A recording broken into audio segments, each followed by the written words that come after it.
ಜಲಜ್ಯೇಷ್ಠನಿಭಾಕಾರಂ ಜಗದೀಶಪದಾಶ್ರಯಂ ಜಗತೀತಲವಿಖ್ಯಾತಂ ಜಗನ್ನಾಥಗುರುಂ ಭಜೆ.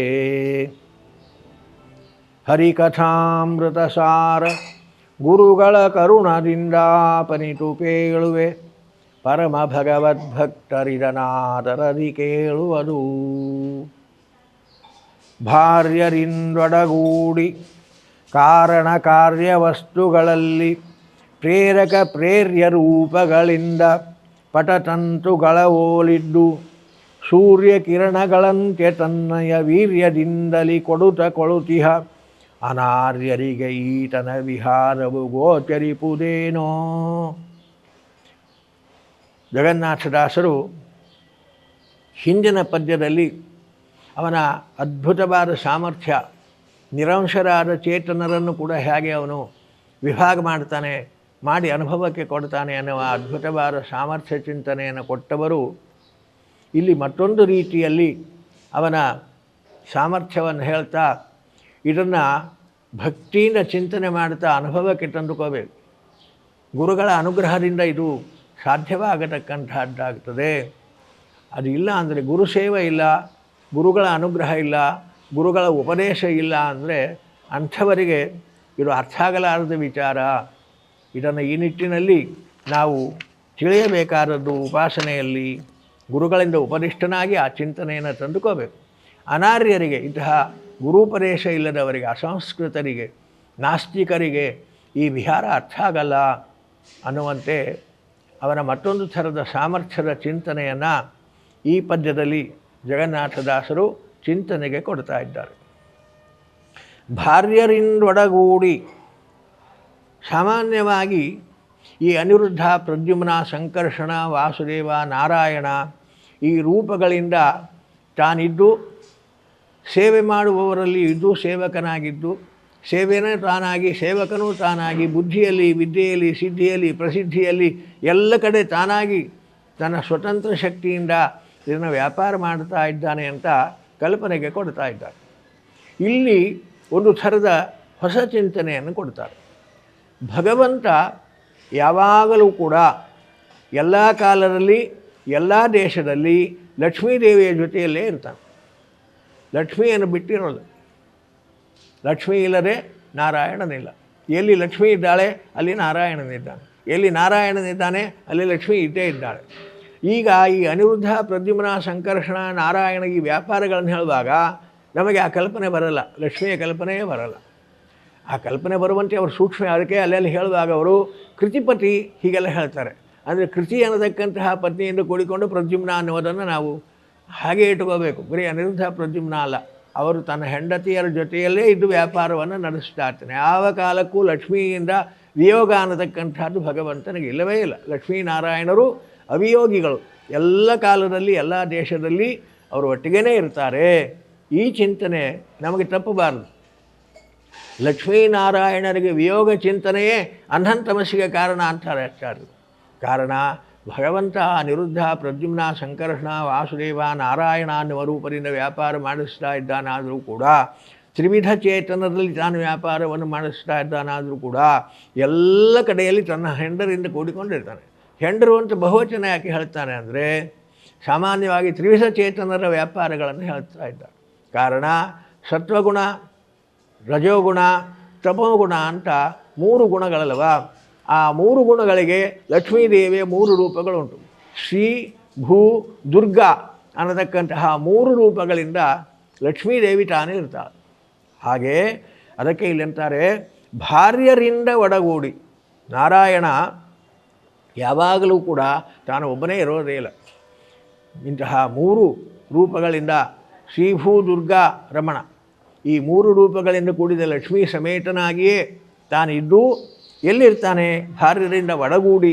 ಈ ಶ್ರೀಭೂ ದುರ್ಗಾ ರೂಪದಿಂದ ಇದ್ದ ಈ ಲಕ್ಷ್ಮೀದೇವಿಯಿಂದ ಒಡಗೂಡಿ ಕೂಡಿಕೊಂಡಿರತಕ್ಕಂತಹ ನಾರಾಯಣ ಇರಬಹುದು, ಅನಿರುದ್ಧ ಇರಬಹುದು, ಪ್ರದ್ಯುಮ್ನ ಇರಬಹುದು, ಸಂಕರ್ಷಣ ಯಾವುದೇ ರೂಪ ಇರಬಹುದು, ಅಲ್ಲಿ ಅವನ ಹೆಂಡತಿಯರಿಂದ ಕೂಡಿಕೊಂಡೇ ಇರ್ತಾನೆ, ಒಬ್ಬನೇ ಇರಲ್ಲ.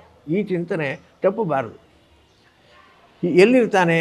ಕಾರಣ ಕಾರ್ಯವಸ್ತುಗಳಲ್ಲಿ ಪ್ರೇರಕ ಪ್ರೇರ್ಯ ರೂಪಗಳಿಂದ ಇರ್ತಾನೆ. ಕಾರಣ ಕಾರ್ಯವಸ್ತುಗಳಲ್ಲಿ ಕಾರಣ ಬೀಜ, ಕಾರ್ಯ ಮರ ಅಲ್ವಾ? ಹಾಗೆ ಮನುಷ್ಯಾದಿಗಳ ಉತ್ಪತ್ತಿಗಾಗುವಾಗ ಶುಕ್ರಶೋಣಿತಗಳು ಅವು ಕಾರಣಗಳು. ಚೇತನನಿಗೆ ದೇಹ ಅದು ಕಾರ್ಯ. ಹೀಗೆ ಕಾರಣ ವಸ್ತು ಇರಬಹುದು, ಅದು ಕಾರ್ಯವಸ್ತು ಇರಬಹುದು. ಅಥವಾ ಗುರು ಶಿಷ್ಯ, ರಾಜ ಭೃತ್ಯ, ಇಲ್ಲಿ ಪ್ರೇರ್ಯ ಪ್ರೇರಕ, ನಿಯಾಮಕ ನಿಯಮ್ಯ. ಹೀಗೆ ಅಲ್ಲಿ ಕೂಡ ಭಗವಂತ ಭಾರ್ಯರಿಂದ ಒಳಗೂಡಿ ಅಲ್ಲಿ ನಿಯಾಮಕನಾಗ್ತಾನೆ, ಇಲ್ಲಿ ನಿಯಮ್ಯನಾಗ್ತಾನೆ. ಭಾರ್ಯರಿಂದ ಒಳಗೂಡಿ ಅಲ್ಲಿ ಉಪದೇಶವನ್ನು ಮಾಡ್ತಾನೆ, ಇಲ್ಲಿ ಉಪದೇಶ ಸ್ವೀಕಾರ ಮಾಡ್ತಾನೆ. ತಂದೆಯಲ್ಲಿದ್ದು ನಿಯಾಮಕನಾಗ್ತಾನೆ, ಮಗನಲ್ಲಿದ್ದು ತಾನೇ ನಿಯಮ್ಯನಾಗ್ತಾನೆ. ಹೀಗೆ ಕಾರಣ ವಸ್ತುಗಳಲ್ಲಿ, ಕಾರಣ ಕಾರ್ಯವಸ್ತುಗಳಲ್ಲಿ ಕಾರಣವಾದ ಪದಾರ್ಥ ಮಣ್ಣು, ಕಾರ್ಯ ಘಟ. ಮಣ್ಣಿನಲ್ಲಿಯೂ ತಾನು ಭಾರ್ಯರಿಂದ ಒಳಗೂಡಿ ಇದ್ದಾನೆ, ಕಾರ್ಯವಾದ ಘಟದಲ್ಲಿಯೂ ತಾನು ವ್ಯಾಪ್ತನಾಗಿದ್ದಾನೆ. ಹೀಗೆ ಕಾರಣ ಕಾರ್ಯ ವಸ್ತುಗಳಲ್ಲಿ ಪ್ರೇರ್ಯ ಪ್ರೇರಕ, ಅದೇ ರೀತಿ ರಾಜ ಭೃತ್ಯ, ಗುರು ಶಿಷ್ಯ, ತಂದೆ ಮಗ. ಹೀಗೆ ತಂದೆಯಾಗಿ ಪ್ರೇರಕನಾಗುತ್ತಾನೆ, ಮಗನಾಗಿ ತಂದೆಯಿಂದ ಪ್ರೇರ್ಯನಾಗುತ್ತಾನೆ, ಗುರುವಾಗಿ ಪ್ರೇರಕನಾಗುತ್ತಾನೆ, ಶಿಷ್ಯನಾಗಿ ಪ್ರೇರ್ಯನಾಗುತ್ತಾನೆ, ರಾಜನಾಗಿ ಪ್ರೇರಕನಾಗುತ್ತಾನೆ, ಭೃತ್ಯನಾಗಿ ಪ್ರೇರ್ಯನಾಗುತ್ತಾನೆ. ಹೀಗೆ ಪ್ರೇರಕಗಳು ಕಾರಣ ಕಾರ್ಯವಸ್ತುಗಳು. ಅದು ಯಾವುದಿದ್ದರೂ ಕೂಡ ಅಲ್ಲಿ ಪ್ರತಿಯೊಂದರಲ್ಲಿ ಭಗವಂತ ತನ್ನ ಹೆಂಡರಿಂದ ಕೂಡಿಕೊಂಡು ಈ ಮೂರು ರೂಪಗಳಾಗಿರತಕ್ಕಂತಹ ಶ್ರೀಭೂ ದುರ್ಗಾ ಅನ್ನತಕ್ಕಂತಹ ಈ ರೂಪಗಳಿಂದ ಕೂಡಿದ ಲಕ್ಷ್ಮಿಯಿಂದ ಸಹಿತನಾಗಿಯೇ ಹೀಗೆ ಪ್ರತಿಯೊಂದರಲ್ಲಿ ತಾನಿದ್ದಾನೆ. ಕಾರ್ಯಕಾರಣಗಳಲ್ಲಿ ಪ್ರೇರಕಗಳಲ್ಲಿ ಹೇಗಿದ್ದಾನೆ ಅನ್ನುವುದಕ್ಕೆ ಈ ಕಾರ್ಯಕಾರಣಗಳಲ್ಲಿ ಹೇಗಿದ್ದಾನೆ ಭಗವಂತ ವ್ಯಾಪಿಸಿ ಅವರ ವ್ಯಾಪ್ತಿಯನ್ನು ಹೇಗೆ ಚಿಂತನೆ ಮಾಡಬೇಕು ಅನ್ನೋದಕ್ಕೆ ಒಂದು ಒಳ್ಳೆಯ ದೃಷ್ಟಾಂತ ಕೊಡ್ತಾರೆ. ಪಟತಂತುಗಳ ಹೋಲಿದ್ದು ಅಂತ. ಪಟತಂತುಗಳು, ತಂತು ಅಂದರೆ ದಾರ, ಪಟ ಅಂದರೆ ಬಟ್ಟೆ, ತಂತು ಕಾರಣ, ಕಾರ್ಯ ಬಟ್ಟೆ. ನೂಲಿನಿಂದ ಬಟ್ಟೆ ಆಯಿತು, ಬೀಜದಿಂದ ಮರ ಆಯಿತು ಅಲ್ವಾ? ಬೀಜ ಕಾರಣ, ಮರ ಕಾರ್ಯ. ಹಾಗೆ ತಂತು ಕಾರಣ, ಬಟ್ಟೆ ಕಾರ್ಯ. ಈ ತಂತುಗಳು, ದಾರಗಳು ಉದ್ದ ಅಗಲ ಜೋಡಿಸಿದ್ದೇ ಬಟ್ಟೆ ಅಲ್ವಾ? ಕಾರಣವಾದ ತಂತು ಮತ್ತು ಬಟ್ಟೆ, ಈ ಕಾರ್ಯಕಾರಣಗಳಲ್ಲಿ ಎಷ್ಟು ಸಂಬಂಧ ತಾರತಮ್ಯ ನಮಗೆ ಅದು ಬೇರೆ ಅಲ್ಲೇನೋ ಅನ್ನುವಷ್ಟು ಭ್ರಮೆ ಬರುವಂತೆ. ಬಟ್ಟೆ ದಾರ ಬಿಟ್ಟು ಇಲ್ಲ, ಆದರೆ ಬಟ್ಟೆ ಬಿಟ್ಟು ದಾರ ಉಂಟು ಅಲ್ವಾ? ಸ್ವಲ್ಪ ಇದು ಎಚ್ಚರಿಕೆಯಿಂದ ಚಿಂತನೆ ಮಾಡಬೇಕಾದ್ದು. ನಮಗೆ ಬಟ್ಟೆ ಮತ್ತು ದಾರಗಳಿಗೆ ಅಭೇದವೇ ಕಣ್ಣಂತೆ ಕಾಣ್ತದೆ ಅಲ್ಲ. ಬಟ್ಟೆ ದಾರ ಬಿಟ್ಟಿರಲಿಕ್ಕಾಗಲ್ಲ, ಆದರೆ ದಾರ ಬಟ್ಟೆ ಬಿಟ್ಟಿರಬಹುದು ಅಲ್ವಾ? ಹಾಗಾಗಿ ಅವುಗಳಿಗೆ ಕಾರ್ಯಕಾರಣಗಳಿಗೆ ಅಭೇದವನ್ನು ಹೇಳೋಲ್ಲ, ಭೇದಗಳನ್ನು ಹೇಳಬೇಕಾಗ್ತದೆ. ಕಾರಣ ಆ ಕಾರಣವಾದ ತಂತುವಿನಲ್ಲಿ, ಕಾರಣವಾದ ಬಟ್ಟೆಯಲ್ಲಿ ಎಷ್ಟು ಅದು ಅಭೇದವೋ ಅನ್ನುವಂತೆ ನಮಗೆ ಬರುವಂತೆ ಅಷ್ಟು ಭಗವಂತ ಅಭಿನ್ನನಾಗಿ, ಅಷ್ಟು ಒಂದು ಹಾಸುಹಕ್ಕಾಗಿ ಅಂತಾರಲ್ಲ ಹಾಗೆ ಹಾಸುಹಕ್ಕಾಗಿ ಭಗವಂತ ಪ್ರತಿಯೊಂದರಲ್ಲಿ ಕಾರ್ಯಕಾರಣ ಪದಾರ್ಥಗಳಲ್ಲಿ ತಾನು ಹಾಸುಹಕ್ಕಾಗಿದ್ದಾನೆ. ಕಣಕಣಗಳಲ್ಲಿ ವ್ಯಾಪ್ತನಾಗಿದ್ದಾನೆ. ಓತಪ್ರೋತವಾಗಿ ಅಂತಾರೆ ನೋಡಿ. ಓತಪ್ರೋತ ಅಂದರೆ ಅಡ್ಡ ಉದ್ದ ತಂತುಗಳನ್ನು ಜೋಡಿಸಿಬಿಟ್ರೆ ವಸ್ತ್ರವಾಗಿ ಕಾಣ್ತದೆ. ಹಾಗೆ ಜಗತ್ತಿನ ಪ್ರತಿಯೊಂದು ಕಾರ್ಯ, ಪ್ರತಿಯೊಂದು ಕಾರಣ ಪದಾರ್ಥಗಳಲ್ಲಿ ಭಗವಂತ ಹಾಸುಹಕ್ಕಾಗಿದ್ದಾನೆ. ಹೀಗೆ ಪ್ರತಿಯೊಂದು ಕಣಗಳಲ್ಲಿ ವ್ಯಾಪ್ತಿಯನ್ನು ನಾವು ಚಿಂತನೆ ಮಾಡಬೇಕು. ಅವನಿಲ್ಲದೆ ಯಾವ ಪದಾರ್ಥಕ್ಕೂ ಅಸ್ತಿತ್ವ ಇಲ್ಲ. ಯಾವುದೇ ಪದಾರ್ಥದ ಒಂದು ಕಣವು ಅವನಿಂದ ವ್ಯಾಪ್ತವಾಗಿರತಕ್ಕಂಥದ್ದು. ಹೀಗೆ ಅವನ ವ್ಯಾಪ್ತಿಯ ಚಿಂತನೆಯನ್ನು ಕೊಡ್ತಾರೆ. ಭಾರ್ಯರಿಂದೊಡಗೂಡಿ ಕಾರಣ ಕಾರ್ಯ ವಸ್ತುಗಳಲ್ಲಿ ಪ್ರೇರ್ಯ ರೂಪಗಳಿಂದ ಪಟತಂತುಗಳ ಹೋಲಿದ್ದು ಸೂರ್ಯಕಿರಣಗಳಂತೆ ತನ್ನಯ ವೀರ್ಯದಿಂದಲೇ ಕೊಡುತ್ತಿಹ. ಸೂರ್ಯನ ಕಿರಣ ನೀರು ತಗೊಳ್ತದೆ, ನೀರನ್ನು ಕೊಡುತ್ತದೆ ಅಲ್ವಾ? ಹಾಗೆ ತನ್ನಯ ವೀರ್ಯದಿಂದಲೇ ಭಗವಂತ ಕಾರ್ಯದಲ್ಲಿಯೂ ಒಂದು ರೂಪದಿಂದ ಇದ್ದಾನೆ, ಕಾರಣದಲ್ಲಿಯೂ ಒಂದು ರೂಪದಿಂದ ಇದ್ದಾನೆ. ಅಲ್ಲಿಂದ ಕೊಡ್ತಾನೆ, ಇಲ್ಲಿಂದ ತಗೊಳ್ತಾನೆ, ಇಲ್ಲಿಂದ ಪ್ರೇರಣನಾಗ್ತಾನೆ, ಅಲ್ಲಿಂದ ಪ್ರೇರಕನಾಗ್ತಾನೆ. ಹೀಗೆ ತಾನೇ ತಾನಾಗಿದ್ದು ಎಲ್ಲ ವ್ಯಾಪಾರಗಳನ್ನು ಕೊಡೋದು ತಗೊಳ್ಳೋದು ಎಲ್ಲ ವ್ಯಾಪಾರಗಳನ್ನು ಅವನೇ ಮಾಡ್ತಾ ಇದ್ದಾನೆ. ತಾನೇ ಪ್ರೇರಕನಾಗ್ತಾನೆ, ತಾನೇ ಪ್ರೇರಣನಾಗ್ತಾನೆ, ತಾನೇ ಉಪದೇಶಕನಾಗ್ತಾನೆ, ತಾನೇ ಉಪದೇಶ ಪಡೆಯುತ್ತಾನೆ. ಹೀಗೆ ಎಲ್ಲವನ್ನು ಅವನು ಮಾಡುತ್ತಾ ಇದ್ದಾನೆ. ಆದರೆ ಇದನ್ನು ಅನುಭವಕ್ಕೆ ತಂದುಕೋಬೇಕು. ಗುರುಗಳ ಅನುಗ್ರಹದಿಂದ ಈ ಅನುಭವನ ತಂದುಕೋಬೇಕು. ಗುರುಗಳ ಅನುಗ್ರಹದಿಂದ ಉಪದೇಶ ಪಡೆಯಬೇಕು. ಶಾಸ್ತ್ರಗಳನ್ನು ಅಧ್ಯಯನ ಮಾಡಿ ಭಗವಂತನ ಅಪಾರವಾದ ಸಾಮರ್ಥ್ಯವನ್ನು ಶಾಸ್ತ್ರಗಳಲ್ಲಿ ತಿಳಿದು ಅದನ್ನು ಅನುಭವಕ್ಕೆ ತಂದುಕೊಳ್ಬೇಕು. ಇಂತಹ ಸಂಸ್ಕಾರ ಇದ್ದವರಿಗೆ ಮಾತ್ರ ಇದು ಅರ್ಥವಾದೀತೆ ಹೊರತು ಅನಾರ್ಯರು, ಶಾಸ್ತ್ರವನ್ನು ತಿಳಿಯದ, ಗುರುಪದೇಶ ಇಲ್ಲದ, ಗುರುಗಳ ಮುಖದಿಂದ ಈ ಮಹಾತ್ಮೆ ಈ ಸಾಮರ್ಥ್ಯವನ್ನು ತಿಳಿಯದವರಿಗೆ, ಅನಾರ್ಯರಿಗೆ ಈತನ ವಿಹಾರ, ಭಗವಂತನ ವಿಹಾರ ಇದು. ಗುರುಗಳಲ್ಲಿ, ಶಿಷ್ಯರಲ್ಲಿ, ತಂದೆಯಲ್ಲಿ, ಮಗನಲ್ಲಿ, ಪ್ರೇರರಲ್ಲಿ, ಪ್ರೇರಕರಲ್ಲಿ, ಕಾರ್ಯರಲ್ಲಿ ವಿಹಾರ ಮಾಡುತ್ತಾ ಇದ್ದಾನೆ ಭಗವಂತ. ಆನಂದೋದ್ರೇಕದಿಂದ ಅದ್ಭುತವಾದ ಜಗತ್ತಿನ ಅನೇಕ ರೂಪಗಳಿಂದ ವಿಹಾರ ಮಾಡುತ್ತಾ ಇದ್ದಾನೆ. ಈ ವಿಹಾರ ಇದನ್ನು ಅನುಭವಕ್ಕೆ ತಂದುಕೋಬೇಕು. ಈ ರೀತಿಯಾಗಿ ಅನುಭವಕ್ಕೆ ಬರಬೇಕಾದರೆ ಗುರು ಅನುಗ್ರಹ ಬೇಕು. ಗುರುಗಳ ಅನುಗ್ರಹ ಅನ್ನುವ ಸಂಸ್ಕಾರ ಇಲ್ಲದ ಅನಾರ್ಯರು ಅಂದರೆ ಅಸಂಸ್ಕೃತರು. ಸಂಸ್ಕಾರ ಯಾವುದು? ಅದೇ ಶಾಸ್ತ್ರದ ಸಂಸ್ಕಾರ, ಗುರುಗಳ ಪ್ರೀತಿಯ ಅನುಗ್ರಹದ ಉಪದೇಶ, ಇದು ಸಂಸ್ಕಾರ.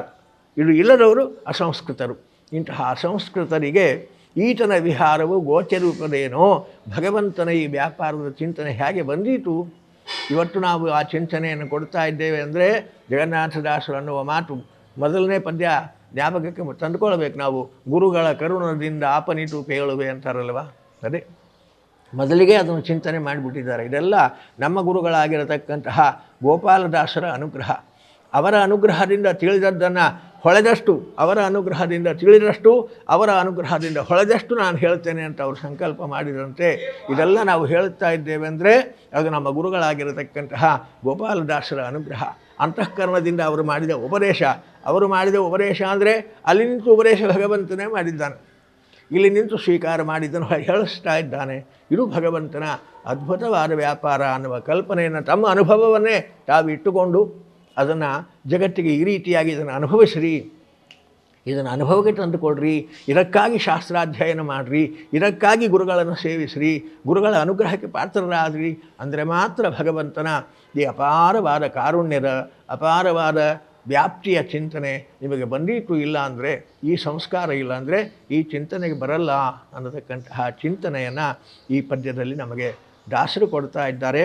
ಮುಂದೆ 10ನೆಯ ಪದ್ಯದ ಚಿಂತನೆ ಮುಂದಿನ ಸಮಯದಲ್ಲಿ ಮತ್ತೆ ನಾವು ನಾಳೆ ಚಿಂತನೆಗೆ ತಂದುಕೊಳ್ಳೋಣ. ಶ್ರೀಕೃಷ್ಣಾರ್ಪಣಮಸ್ತು.